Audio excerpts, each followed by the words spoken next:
So this is being recorded. We've been warned. There we go. Yep. Okay. So it's a couple minutes after I'll get started. I mean, it's being recorded. What we will do is we'll convert this into a YouTube video so you can post it on the website so that people can view it over time. The other project that I spoke about did get 39 hits on the YouTube video. So people did view it after the fact. So, all right. So let me get started here. On behalf of Hopewell Township and New Jersey Department of Transportation, welcome to the virtual Public Information Center for the Mount Rose segment of the Lawrence Hopewell Trail Project in Hopewell Township. My name is Dale Foster, and I am the project manager for Greenman Peterson, Inc., also referred to as GPI. GPI was engaged by the township through New Jersey Department of Transportation Local Aid Design Assistance Program. Assisting with this presentation is my colleague, Charles Calmer. This presentation is being recorded and will be posted on YouTube as a YouTube video on the Hopewell Township website to view later at your convenience. You are encouraged to complete the survey form as referenced in the meeting notice. Please note that the public input period closes on September 24th. We respectfully request everyone keep their microphones muted during this presentation to limit the background noise. If you want to ask a question during or at the end of the presentation, please use the chat box or use the raise hand feature. And because we have nobody else on the line right now, we don't need to really be concerned about that. So tonight we are joined by Hopewell Township Committee person Kristen McLaughlin. If you'd like to say a few words about the project. Yeah, thank you very much, Dale. I am here tonight, representing the strong support that Hopewell Township committees over the years have given to this particular project. I am also currently serving as the township liaison to the Lawrence Hopewell Trail. I can tell you that while this project has always had strong support in the community, over the last year, as we all dealt with the effects of the lockdown and COVID, this trail became a lifeline to many. The numbers from the trail counters on the trail showed that participation, use of the trail tripled over prior years. This project is important to the residents. It's important to our neighboring townships, and it is well loved. And Township Committee cannot give it any stronger recommendation. We are just thrilled to see this segment moving forward and are happy to have such talented people helping us with that. So thank you very much for all the incredible detailed work you've done, and we're really looking forward to getting out there and using the trail eventually. Thank you. Appreciate the kind words. We'll continue on with the presentation. This presentation is about 15 to 20 minutes long.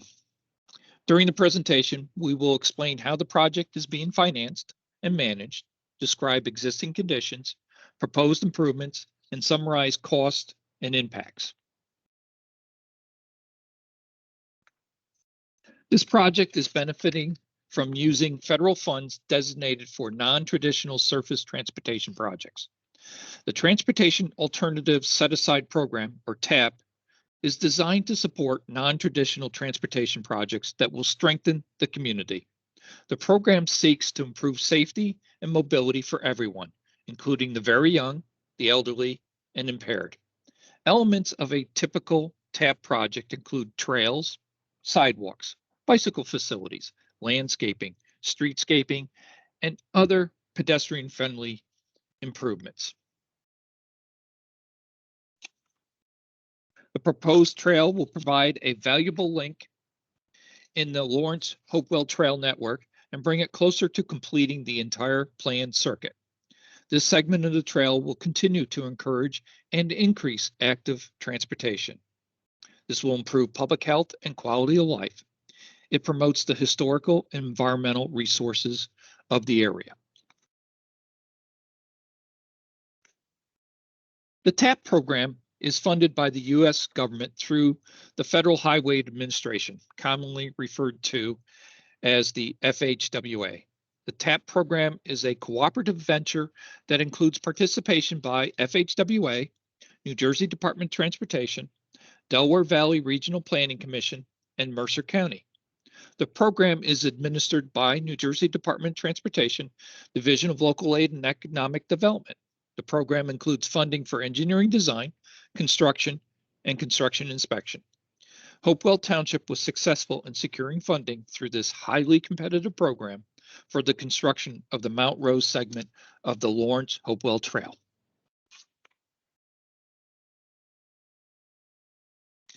The Lawrence-Hopewell Trail is a multi-use trail conceived by employees of Bristol Myers Squibb in 2001 to support an active lifestyle in the neighboring communities. The trail offers safe off-road access for kids, families, bicyclists, joggers, hikers, and commuters who want to enjoy the great outdoors.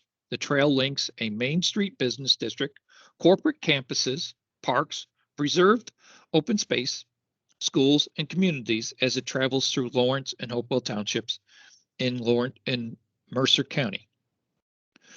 The Lawrence-Hopewell Trail is a member of the Circuits Trail, a 750-mile network of bicycle and pedestrian trails connecting people to jobs, communities, and parks in the greater Philadelphia region. It also connects to the DNR Canal towpath running through Mercer County. The current developed length of the trail open to the public is 18.7 miles, with a remaining distance of 3.3 miles to be constructed. The planned final length of the Lawrence-Hopewell Trail network is 22 miles. The Mount Rose segment is one of the missing links, and when completed, will add another mile to the trail length.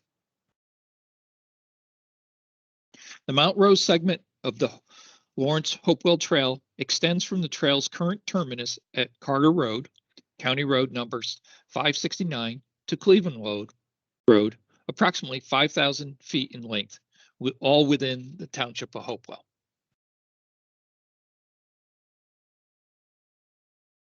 The proposed trail section will be a minimum of 10 feet wide and consist of 3 inches of asphalt pavement atop of a layer of uniformly graded stone bed. Outside the wetland areas, the asphalt pavement will be porous, allowing stormwater to infiltrate into the ground. Additional measures may be needed to be taken to address stormwater runoff from the project not handled by the porous pavement. 2 feet either side of the trail will be cleared and graded, and this will be planted with grass seed to limit erosion upon the completion of the construction of the project. There are 5 existing waterway crossings along the proposed trail. The upstream contributing drainage area for each crossing is less than 50 acres.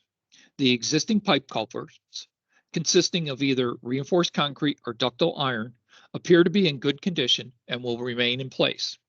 Appropriate temporary erosion control measures, such as silk fence, will be specified and employed on the project.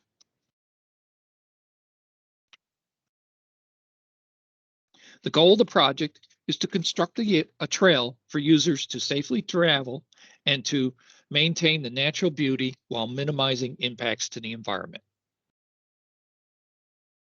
For over half the length, the trail will be constructed on the existing utility access road to reduce the need for tree clearing. These are just some additional views along the utility access road.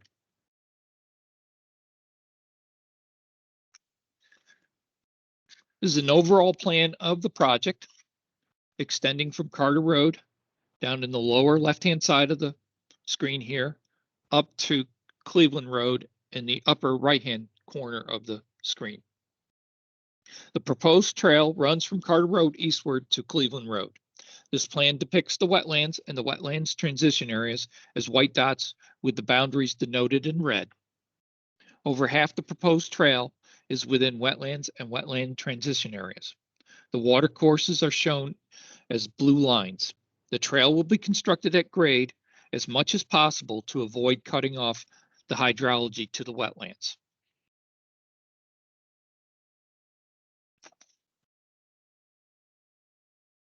As mentioned before, over half the length of the trail will be constructed on the existing utility access road servicing the PS, E, and G utility poles and overhead lines.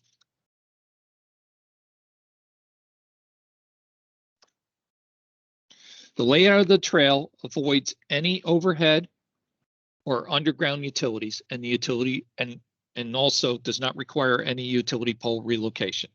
The layout also maintains all 5 existing water courses that pass under the existing utility access road.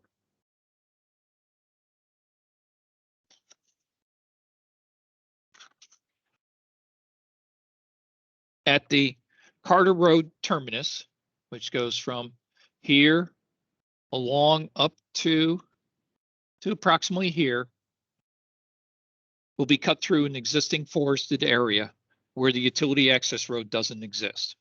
Similarly, over here at the Cleveland Road terminus, the access road ends right about here where Sensor Unlimited facility is.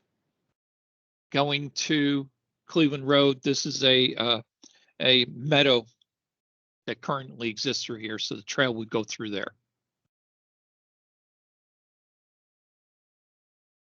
This slide represents a rendering of the proposed trail segment as constructed on the existing utility access road, showing that the utility poles are still in place and that the vegetation, like I said, we're trying to build this road on top of the existing access road to eliminate any tree or to minimize the amount of trees that have to be removed.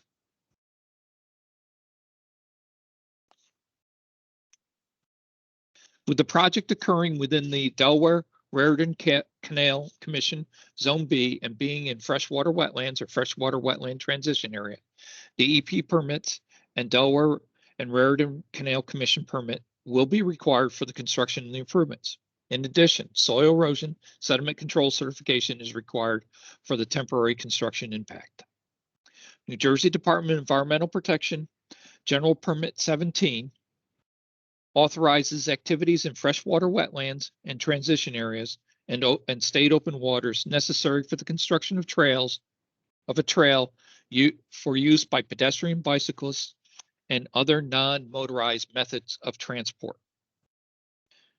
A New Jersey Department of Environmental Protection flood hazard individual permit will also be required to address stormwater management for the project.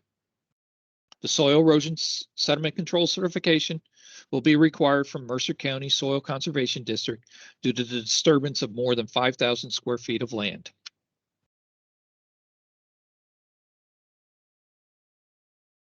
Culture resources. Since this project will receive Federal Highway Administration funding, the project will have to comply with the federal requirements for minimizing impacts to historic and cultural resources, which is referred to as the Section 106 process. New Jersey Department of Transportation, with assistance from our design team, namely Richard Grubb & Associates, Inc., will lead the Section 106 process for this project, which includes the following steps. Initiate the 106 process, basically establishing the undertaking, which for this project consists of the proposed improvements. Identify historic properties. Assess adverse effect of the improvements on historic features. Resolve adverse effect on the improvements on the historic features by avoiding, minimizing, or mitigating.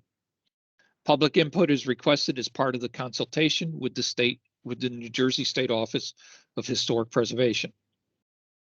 And information regarding the process is available at www.achp.gov/sites/default/files/documents/01/citizen guide.pdf.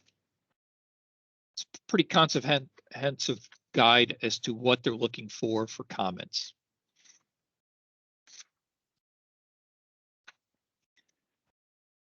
Our study revealed no previously recorded archaeological sites present within the project limits. Subsurface testing consisted of the excavation of 97 shovel test pits. 2 shovel test pits collectively yielded 4 domestic artifacts, ranging in manufacture date from the early 19th century through the 20th century.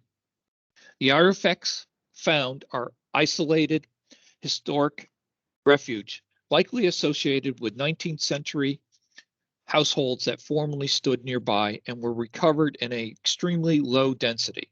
The artifacts found are not considered to be indicative of the significant archaeological resource due to their isolated and low density nature. No prehistoric artifacts or cultural features were found. Therefore, no further investigations or studies are recommended regarding archaeologically.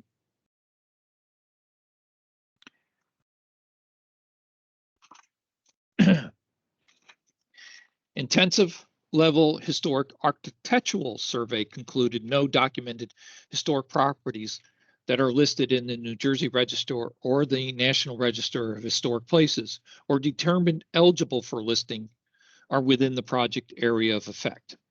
2 resources of more than 50 years of age were identified, a mid-century industrial complex and a mid-20th century dwelling. The intensive level historic architectural survey determined neither surveyed resources are recommended eligible for listing in the National Register of Historic Places due to the lack of requisite historical and architectural significance and integrity. Therefore, no further investigations or studies are recommended.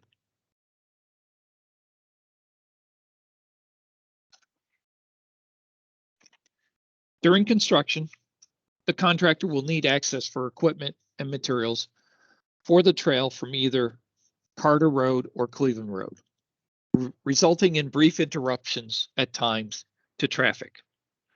There should be minimum interruption to traffic during the installation of a solar-powered flashing beacon warning signs at the trail intersection with Cleveland Road.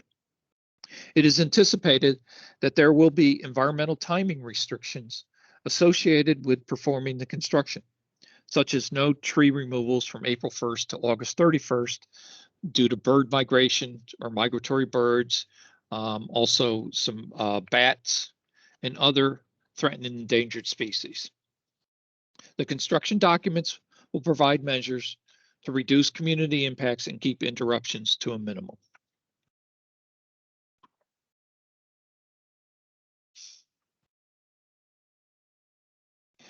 The improvements are not free, and there are costs. The estimated cost of construction is approximately $1 million. The cost will be reimbursed through the Federal Transportation Alternatives Program and administered by New Jersey Department of Transportation, Local Aid District 3 office. The cost of preliminary engineering and final design phases is also being reimbursed through the TAP program. The project is currently in preliminary engineering phase.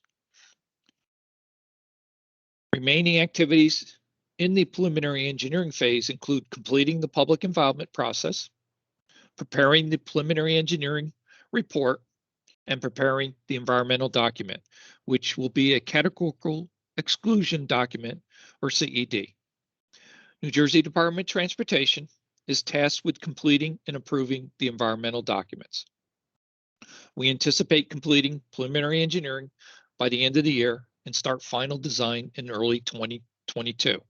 If all goes well, construction is anticipated to occur in 2023.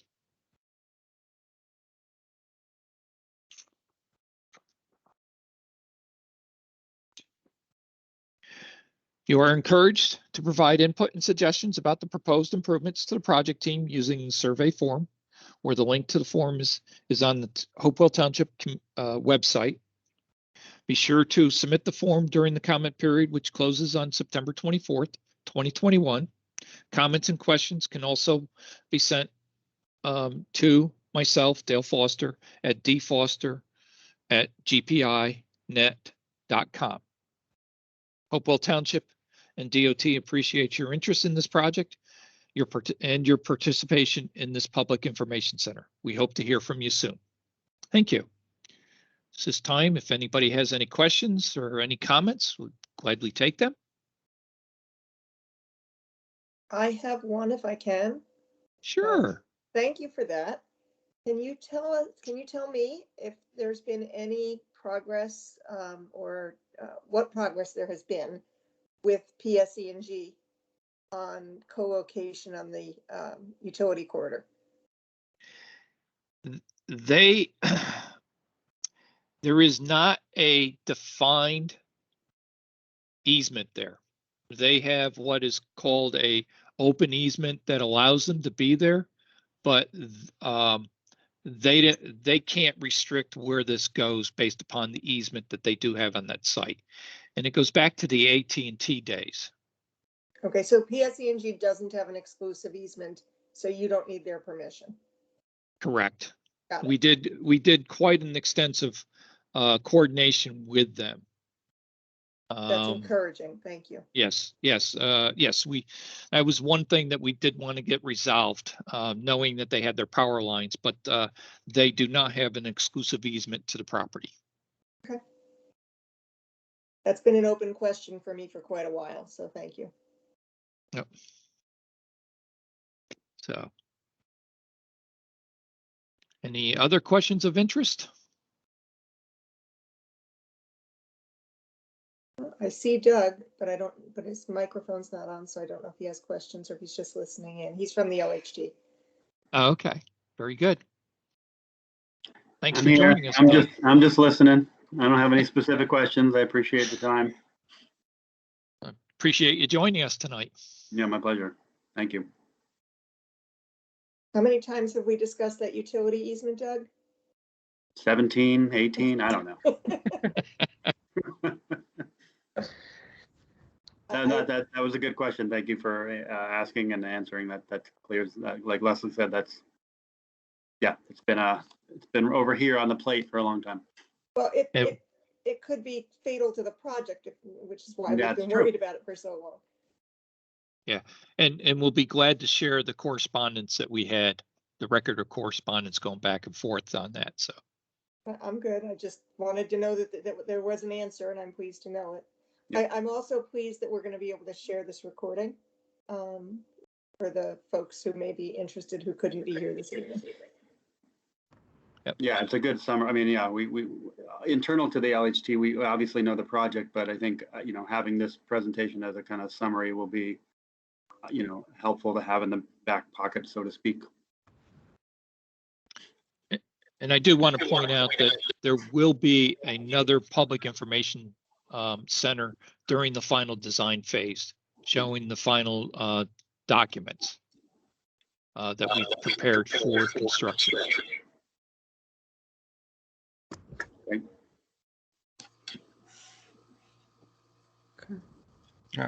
Dale, thank you for that presentation. So the next step is the township putting the video on YouTube and on our social media and website, correct? Correct. Yes. And then sharing the boards, and then a survey will be open. The survey's been open. Okay. It was posted on your on the website there under the calendar, so that you can just go and click it. I think I put 17 questions on there, which is a little more than I usually do, but I did ask, with this construction of this trail, are you going to be using the trail more? So, questions like that, to see what kind of interest there is out there. Okay, and what's the next step after you gather the feedback? Well, on the 24th, I will gather up all the comments that were received regarding the Public Information Center and put that together in a document that I share with the Department of Transportation, their Bureau of Environmental Protected Resources, which forms part of the environmental document that they have to complete and approve for the project. Basically, this preliminary engineering phase is deemed completed once that categorical exclusion document has been completed and approved. All right, so that's when that stops, and that's when the final design begins. So Dale, would it be appropriate to put the link to the survey on the OHT website along with the video? it's more than welcome to. The more, the better. Yeah, that's a good idea, Leslie. But how do we get that link so that we can share it? I can send you the YouTube video tomorrow morning when I get it from my IT folks, Okay. Yeah, well, and I can provide the link for the survey.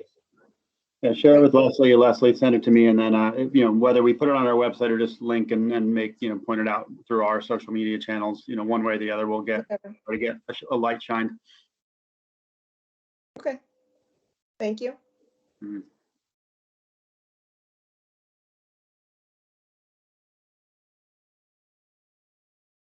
Okay, this was great. I think, yeah, I think this is going to be exciting. I know, I know we really wanted to be the ones to get it done first. So no competition between Lawrence and Hopewell at all. None whatsoever. But, this is, getting the federal funds for this really enormously helpful given the challenges of this particular site. So, this is great. Thank you so very much. Well, it's my pleasure. I'm thrilled to be working on this project. It's very unique. So Yeah, Doug might remember the numbers, or Leslie might remember the numbers, but I think we went from like 30,000 users a month to like 100,000, something like that. Let me look real quick. Over the year. I mean, it was such an enormous jump last year that, I think, as George said, I think the lack of public participation is simply a tacit blessing that everybody's just so glad to have the trail here. So, at any rate. All right. All right, thank you. well, thank you all. very much. All right. Appreciate it. Thank you. So I kind Good of love evening. the meeting. Have a good night. good night, everyone. Thanks. Good night.